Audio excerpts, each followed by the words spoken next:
Welcome back to Fireside with Kenwaii. Tonight we'll be reading yet another tale from Grimm's Fairy Tales. Last time we read a story called The Wonderful Musician. This time we shall be reading a story called The 12 Brothers. Shall we? The 12 Brothers. There was once upon a time a king and a queen who lived happily together and had 12 children, but they were all boys.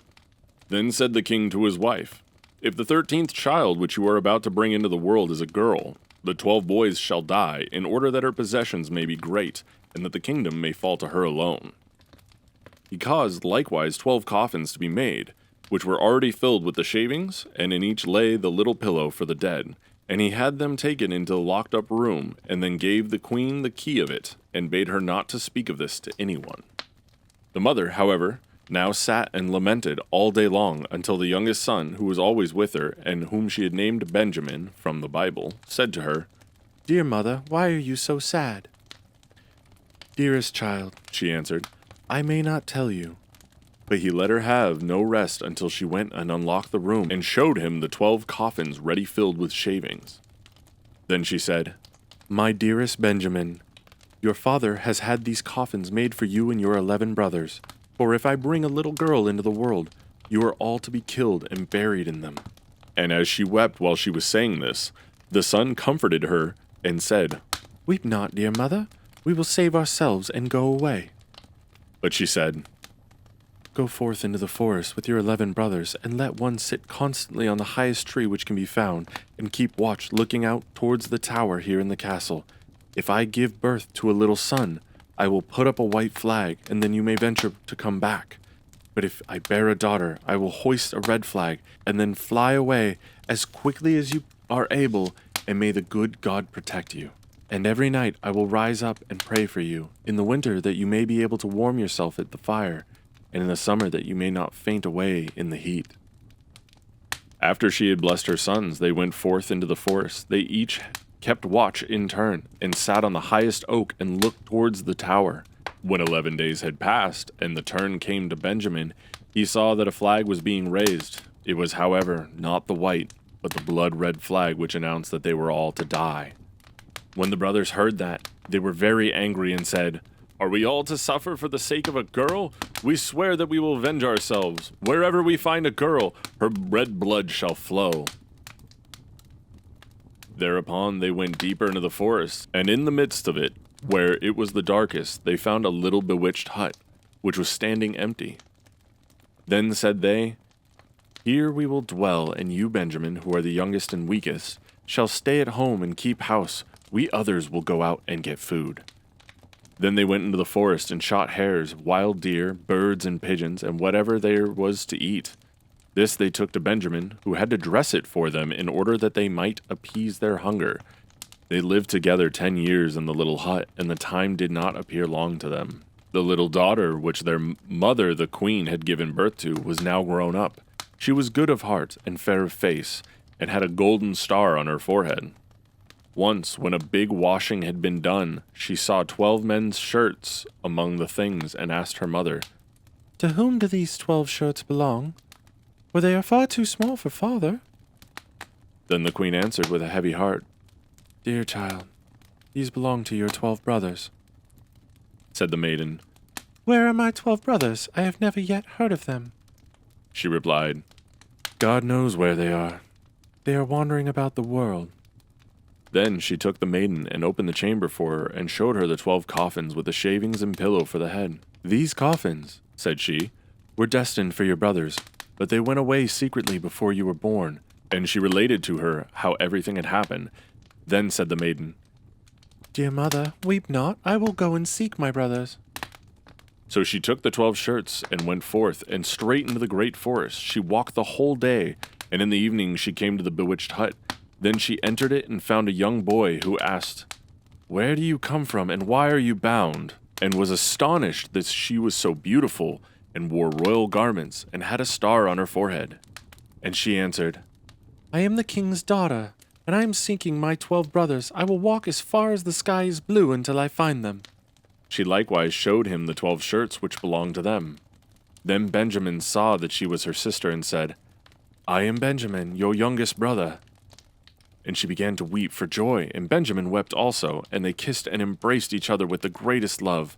But after this he said, "Dear sister, there is still one difficulty. We have agreed that every maiden whom we shall meet die, because we have been obliged to leave our kingdom on account of a girl."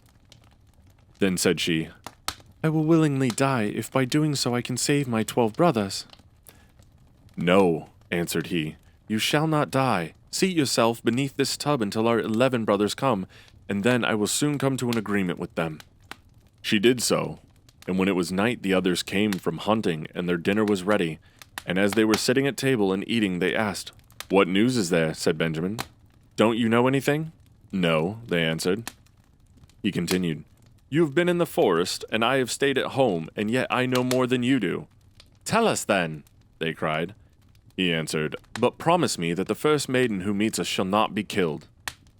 "Yes," they all cried, "she shall have mercy, only do tell us." Then he said, "Our sister is here." And he lifted up the tub, and the king's daughter came forth in her royal garments with the golden star on her forehead, and she was beautiful, delicate, and fair. Then they were all rejoiced, and hugged and kissed and loved her with all their hearts. Now she stayed at home with Benjamin and helped him with the work. The 11 went into the forest and caught game and deer and birds and wood pigeons that they might have food, and the little sister and Benjamin took care to make it ready for them. She sought for wood for cooking and herbs for vegetables, and put the pans on the fire so that the dinner was always ready when the 11 came. She likewise kept order in the little house, and put beautifully white clean coverings on the little beds, and the brothers were always contented and lived in great harmony with her. Once on a time, the 2 at home had prepared a beautiful meal, and when they were all together, they sat down and ate and drank, and were full of gladness.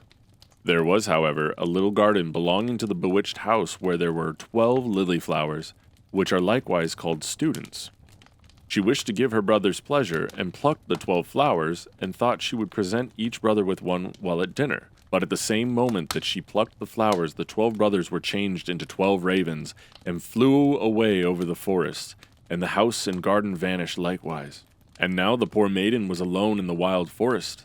And when she looked around, an old woman was standing near her who said, "My child, what have you done?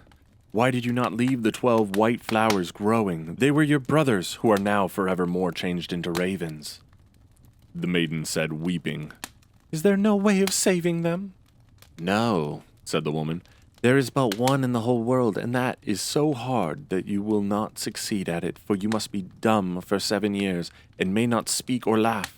And if you speak one single word, and only an hour of the 7 years is wanting, all is in vain, and your brothers will be killed by the one word." Then said the maiden in her heart, "I know with certainty that I shall set my brothers free," and went and saw a high tree, and she sat spinning, and she neither spoke nor laughed.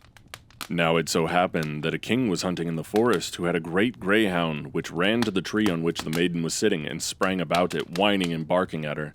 Then the king came by, and saw the beautiful king's daughter with the golden star on her brow, and was so charmed with her beauty that he called to ask her if she would be his wife.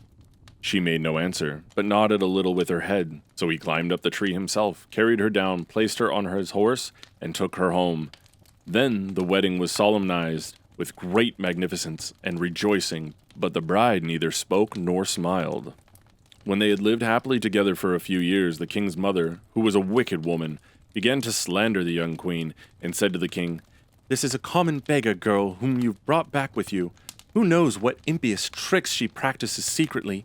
Even if she is dumb and not able to speak, she might laugh for once, but those who do not laugh have bad consciences."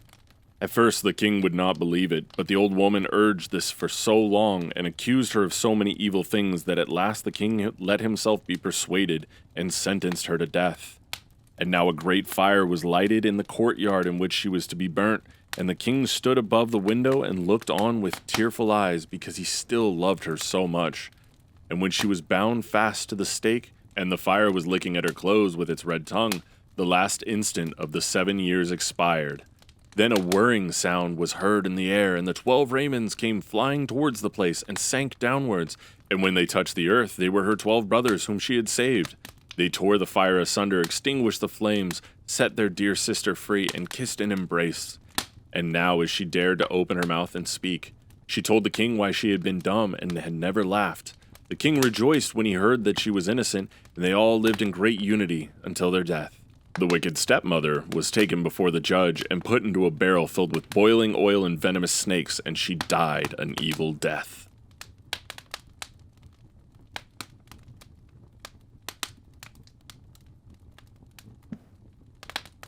Well done, Brothers Grimm.